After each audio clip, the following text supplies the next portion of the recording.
Votre invitée Béatrice Rulle aujourd'hui, Barbara Fontana est chef de la section des droits de l'homme à la mission suisse auprès des Nations Unies à Genève. Bonjour Barbara Fontana. Bonjour. Merci d'être sur Radio Lac ce matin.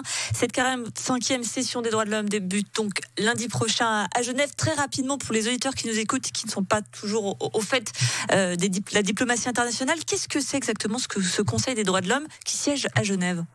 Alors, le Conseil des droits de l'homme est l'organe principal intergouvernemental des Nations Unies qui s'occupe des droits de l'homme. Donc on fait, finalement, on traite de situation pays, on traite de thématiques, on essaie de faire avancer les droits de l'homme d'une manière intergouvernementale. Et justement, la Suisse, quel rôle elle joue là-dedans, à part accueillir tout le monde à Genève ? Alors oui, on a le chapeau d'État hôte qui est bien évidemment extrêmement important, mais on est aussi un observateur. On n'est pas membre du Conseil pour l'instant, on sera candidat dans quelques années, mais on est un observateur extrêmement actif et on développe nos propres initiatives. Donc on a par exemple 2 résolutions qui vont être présentées durant cette session, et puis autrement, bien évidemment, on négocie sur les textes présentés par d'autres États. Alors ces droits de l'homme dans le monde, on va dire que c'est un beau principe sur le papier, plus difficile à faire respecter. On a un exemple en date qui n'est pas très loin de chez nous, finalement, c'est la Biélorussie, ces manifestations de masse face au président Loukachenko. Il y a la principale opposante qui a disparu, je mets des guillemets sur ce terme, il y a quelques jours. Les Nations Unies sont particulièrement silencieuses sur ce sujet.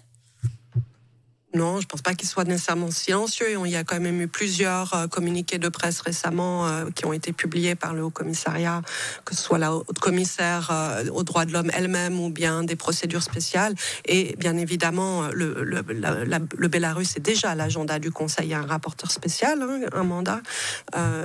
Mais il y aura très certainement à nouveau une action durant cette 45e session sur le Bélarus. Vous venez de l'évoquer, c'est un communiqué. On a l'impression que c'est un peu devenu ça, l'ONU, pour les profanes que nous sommes. C'est-à-dire que, oui, il y a des grandes déclarations, mais que finalement, ce ne sont que des paroles. Je n'irai pas jusque-là, parce qu'il y a bien évidemment beaucoup de travail qui se fait sur le terrain, qui n'est pas nécessairement visible pour tous. Et puis, il y a aussi des personnes sur place qui observent. Comment ça se passe ? Il y a des personnes sur place qui observent. Il y a des personnes sur place qui ont même des échanges avec les autorités. Simplement, la situation actuelle est juste un petit peu compliquée, mais on en saura plus. Nous sommes certains par là.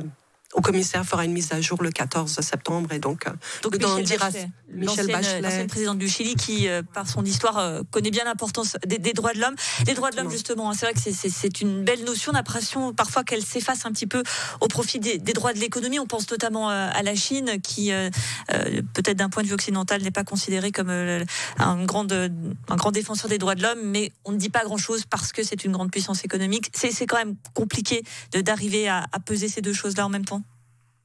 À nouveau, la Chine prend suffisamment au sérieux le Conseil des droits de l'homme pour essayer de défendre sa vision des droits de l'homme, ou bien même d'essayer de contrer les positions occidentales ou d'autres pays, que ce soit sur Hong Kong ou Xinjiang. Donc, mais est-ce qu'on a vraiment on prend suffisamment au sérieux, et il y a eu des actions communes sur la Chine, des déclarations communes et autres, qui montre aussi qu'il y a un peu ce ping-pong qui se fait en termes diplomatiques, mais que c'est pris au sérieux. Donc, on peut pas... Pour dire les choses très clairement, est-ce que la diplomatie arrive encore à faire bouger les choses, finalement ? Oui. La diplomatie continue. Je reste convaincue que la diplomatie continue à faire avancer les choses. Vous avez un exemple à nous donner là-dessus, comme une situation qui a pu évoluer grâce à ces rencontres ? Bon, après, c'est aussi au gré de la situation sur le terrain, mais bon, par exemple, il y a quand même des situations pays qui ont passablement évolué, effectivement, de manière positive, d'autres non. Mais bon, à une époque, il y avait quand même une coopération avec le Myanmar. La situation, c'est bien plus compliqué maintenant avec tout ce qui s'est passé ces dernières années, mais disons que c'est pas des processus qui sont linéaires. Et donc, on peut pas toujours tirer un bilan à chaque moment. Il faut vraiment voir ça dans la durée.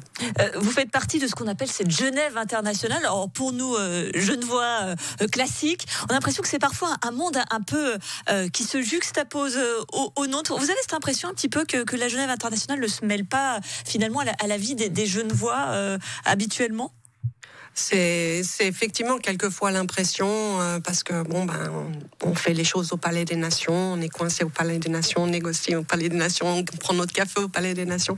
Donc c'est vrai qu'il y a un peu cette dichotomie. Ça change pas le fait qu'on essaye quand même à certaines occasions de briser un peu ce fossé, et que c'est un peu aussi notre objectif en tant que Suisse, État hôte, etc., que le reste de Genève comprenne ce que c'est la Genève internationale, et que quelque part il y ait un peu une familiarisation avec ce monde qui est quand même particulièrement important. Bon, on parle des droits de l'homme, mais il y a tous les sujets qui concernent le monde qui sont sur la place des nations autour, et dans différentes organisations à différents niveaux, que ce soit organisations académiques, ONG, enfin bref, il y a 36 000 sujets qui sont discutés à Genève et qui ont un impact sur nos vies quotidiennes. Donc c'est un monde assez intéressant, et c'est vrai que c'est important aussi pour que les Genevois le savoir qu'il est là.